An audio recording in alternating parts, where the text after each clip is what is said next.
It was, it was in grand jury, so I'll let them tell you as opposed to me.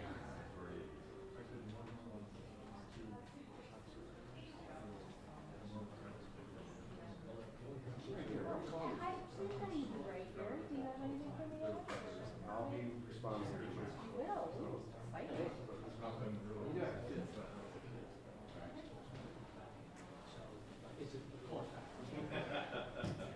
I believe me, I was watching it like a hawk this morning when I was walking on it.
I looked at the address. It's the jail.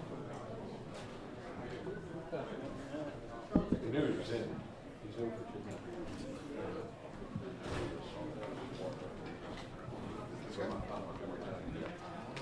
Did you know that you follow her? No. No, it's...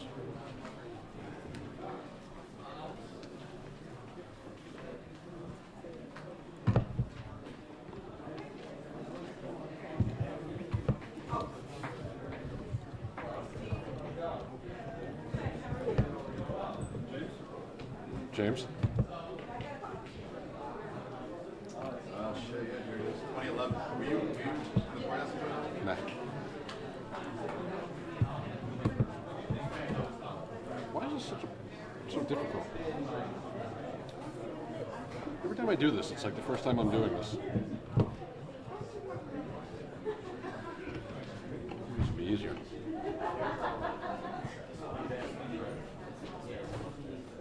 Way out that way.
Can you guys hear me, Jim? I think it's normal stuff. Everybody good? Jim, can you hear me? You guys hear me? Okay. All right, is everybody all set? Anybody else need some time? Are you okay? Okay, great. Good morning. I'm Bucks County DA Matt Weintraub, and I'm here to announce the recovery of Adam Brundage and also the arrest of Damon Smoot for his murder. First, I'd like to talk a little bit about Adam. He was a Quakertown resident, and he has been missing since 2004. He was a 26-year-old father of two, and he was very recently recovered in H&K Quarries, which is in the Chalfont area of Hilltown. H&K, I should note, was completely cooperative with us and couldn't have been better in their assistance of law enforcement. Adam Brundage, as we now know, was murdered on October the 4th of 2004. The defendant, who's been charged in his murder, Damon Smoot, hit him in the back of the head with a baseball bat, and then to ensure that he died, covered his nose and mouth until he was sure he was no longer breathing. Adam was buried at the quarry. He never had a funeral. He didn't have a grave marker, no epitaph, just a tomb in the rock. For 15 years. But I'm very, very proud and pleased to say that he will now be returned to his family for proper burial. This was thanks to the incredible work of many, many people, but in particular, the assigned Assistant DA, Chief Prosecutor Jennifer Shorn, who's here with me, Quakertown Detective Matt Mulchan, who's also here with me. Where's Matt? Bucks County Detectives Rick Munger and Mike Walt. His killer is going to now be brought to justice. I'd like to talk about Damon Smoot for a minute. This reminds me of the story, The Talented Mr. Ripley. I know you'll probably have to search your memory banks, but in essence, Damon Smoot was jealous of Adam Brundage, who had come into a small but sizable inheritance. And in his jealousy, he wanted to become him. He wanted the things that Adam had and that Adam had access to. So he killed him. And he assumed his life in a way. He moved into his house weeks before murdering him, started driving his car and using his things as though Adam's life were his own. Law enforcement very recently began applying new pressure to Damon Smoot, who was a suspect at the time of Adam's disappearance, until he agreed to cooperate with us. As a result, we learned how the defendant killed Adam Brundage and where he buried him. In exchange for his cooperation, we anticipate, but this will be up to the defendant, that the defendant will tender a plea to third-degree murder and receive a sentence of 20 to 40 years in a state correctional facility. He will be eligible for parole when he's 62 years old, first eligible.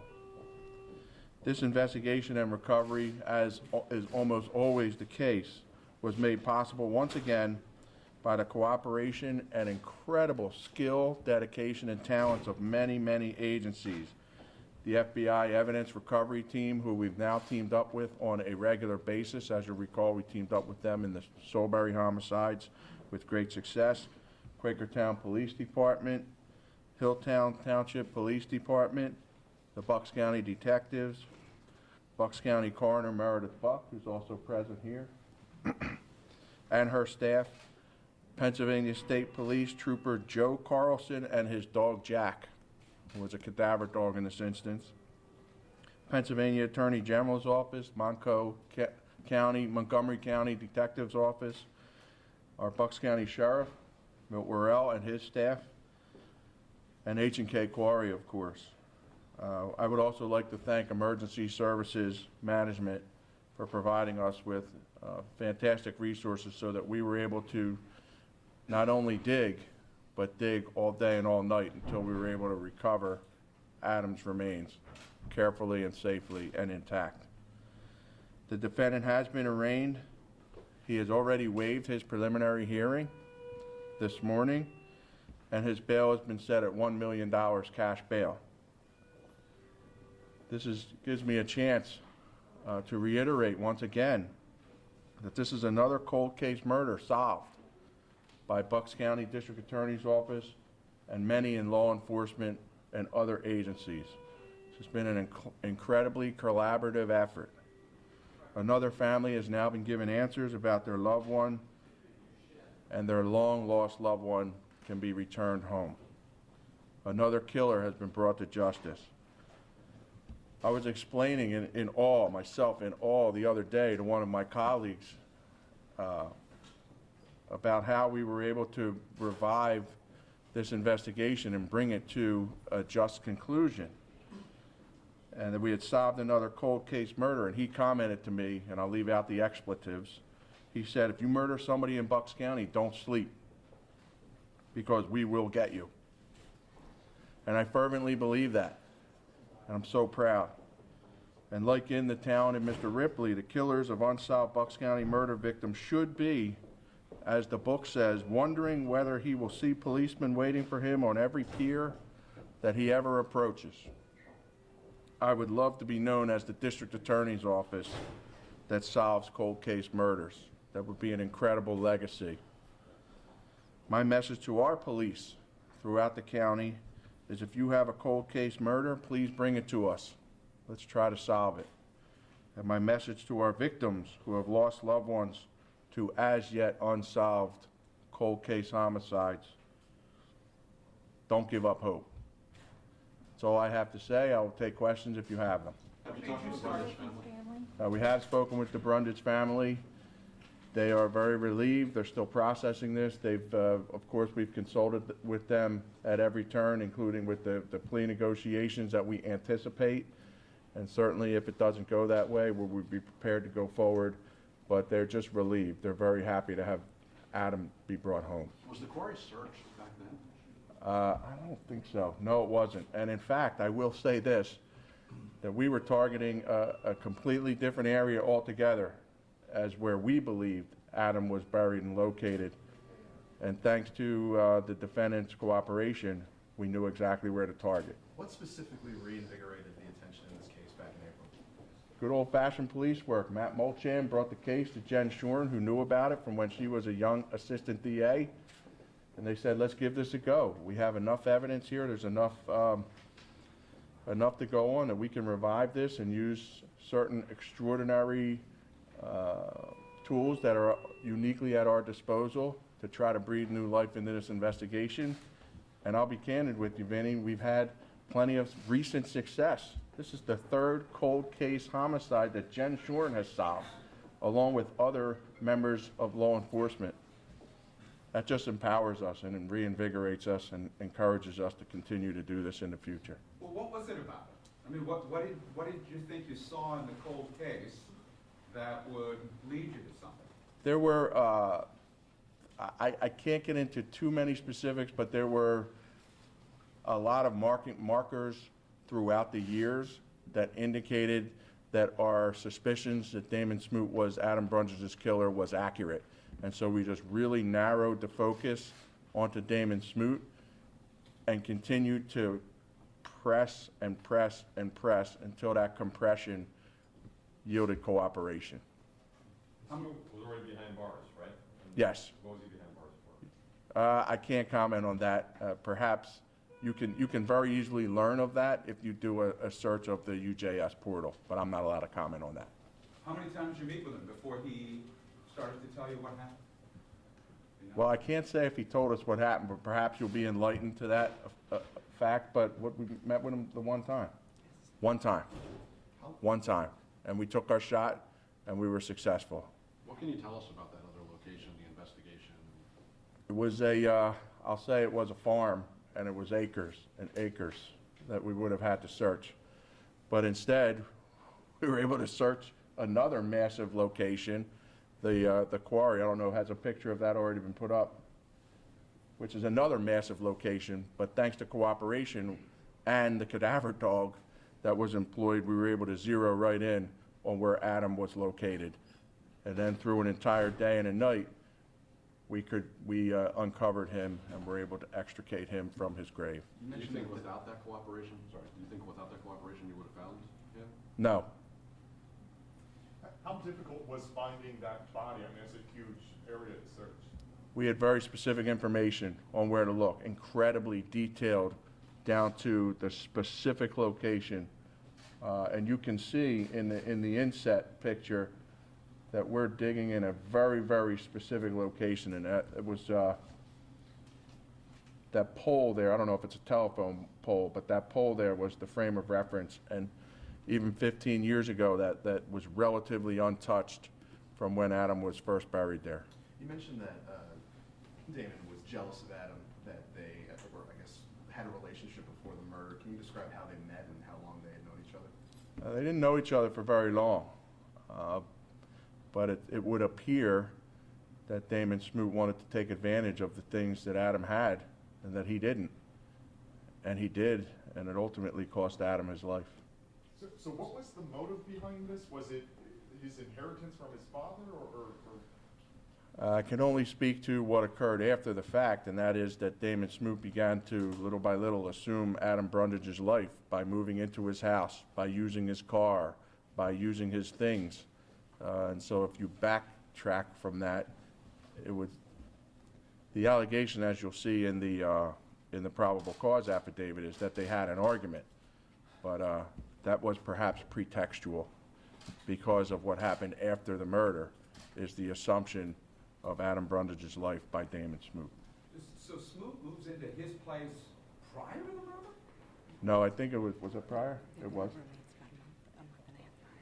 They were roommates, and then he continued to maintain living there after Adam disappeared, of which we now know he was murdered. Well, so Smoot must have been talked to at the time of the murder. He had to have been someone that they Certainly. interviewed and talked to and pressed a little bit. But we didn't know that Adam had been murdered at that time. He was only missing at the time. We now know the truth.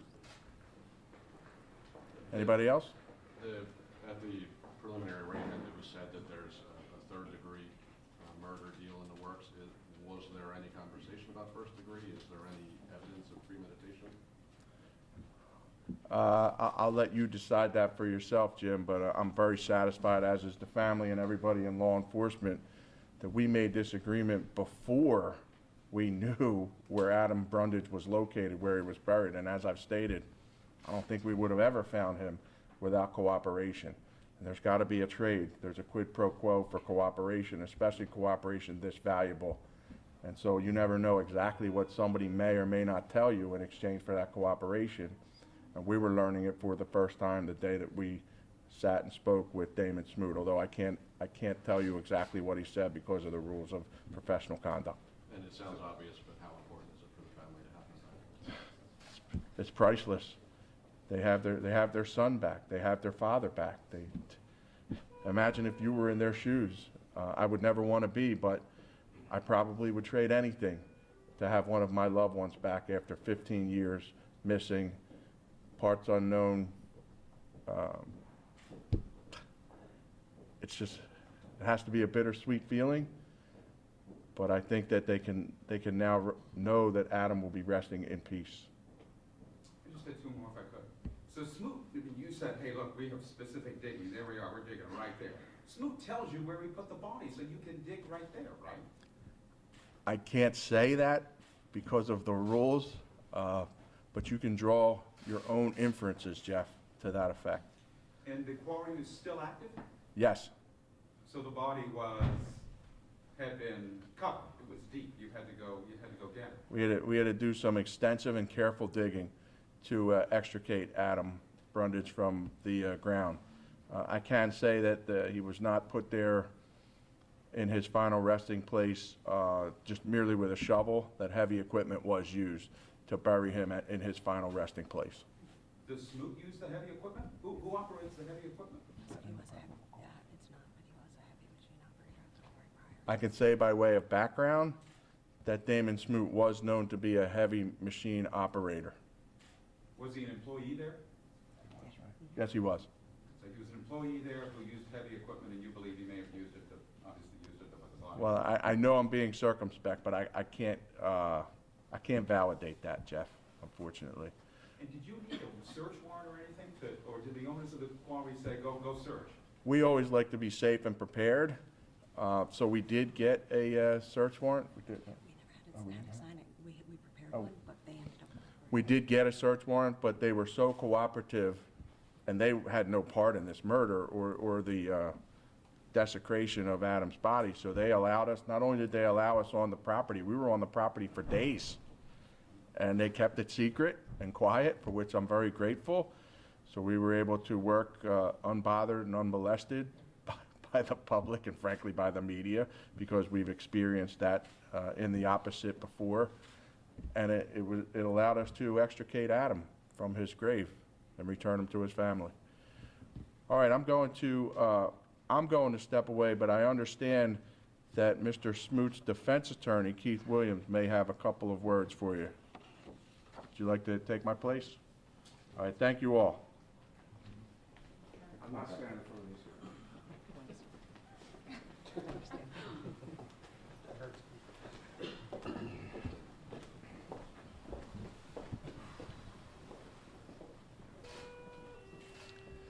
For the record, my name's Keith Williams. I was court appointed to represent Damon Smoot in this matter. Several weeks ago, I met him, and he requested that I conference with the district attorney's office and find out what kind of evidence they may have against him. He was currently serving another sentence in the state correctional facility and wanted to know what he was looking at and what was available. And based on my conversation with the district attorney's office, he decided he wanted to unburden his soul, and confess to this murder and help the district attorney's office recover Mr. Brundage's body. And he did so, and did so openly, honestly, in a way that I have not seen very often in my long career in criminal defense. It was amazing to me. I made a comment to him that obviously Damon Smoot of 2004 is not Damon Smoot of 2020. Damon Smoot of 2004 would never have done this and didn't do this. But I saw a man who really cared and needed to finally get this off his chest and needed to let the family have closure, and he didn't hesitate to do so, which is, again, is very rare in these circumstances. So he consulted with me, we consulted with the DAs, we discussed what evidence they had, and he felt it was best for him, best for the district attorney's office, best for Mr. Brundage and his family, that he cooperate fully. And he was allowed to be taken from the prison to the quarry and point out exactly where he had buried the body. He did so without hesitation. In exchange, the district attorney's office was courteous enough to allow him to have at least a light at the end of the tunnel with a 20 to 40 year sentence to be tacked on to the sentence he is now serving. With that, I'll take any questions. Do you have a message for Mr. Brundage's family? All he said is that he is very sorry for the person he used to be and that he is not that person anymore. What was he in jail for? He's in jail for a domestic assault. Did he say why he killed him? He said that they got in an argument, that back then he had a very short temper, and that he just lost it and hit him in the back of the head with a baseball bat. And as Mr. Weintraub stated, when he didn't immediately die, he started to convulse. He decided to put him out of his misery and basically suffocated him. I think you might have misspoke when you said the 20. 2020, if you want to say that again. Well, I think the 2020 Damon Smoot is not the 2004 Damon Smoot, that he's a different person now. That person in 2004, as he described to me, had a large chip on his shoulder, was angry at the world, was angry at everybody, and as Mr. Weintraub also said, he was probably jealous of Mr. Brundage. But this person who's been in jail for several years struck me as a completely different person. And again, as I said, I don't think that 2004 Damon Smoot would have cooperated in any way. So I guess that's at least some comment on our prison system, that maybe some people are being rehabilitated. You know when it was he went to the quarry with him? When it was October 4th, 2004, I believe it was. I'm sorry. When he went to the quarry with these folks. Oh, yes, I was there. Yeah, I was there. We went together. I know, I wondered when that was, though, that's all. Was that recently? It was in the end of the year, or? January 10th.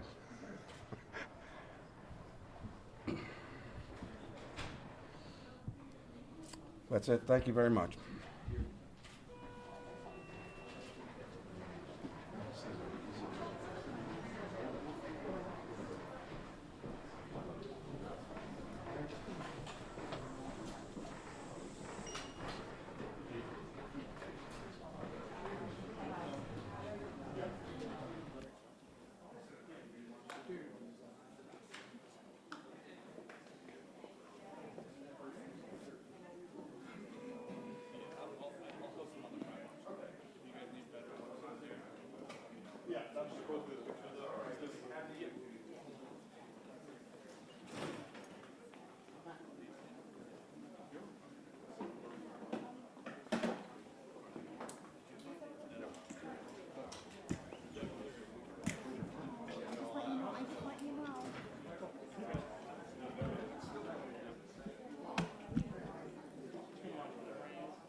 It looks like a lion to me.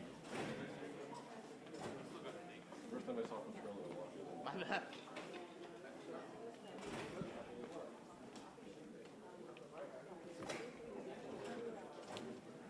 Walter, do you know? The scroll through. Yeah, then, yeah.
Can you go to the next one?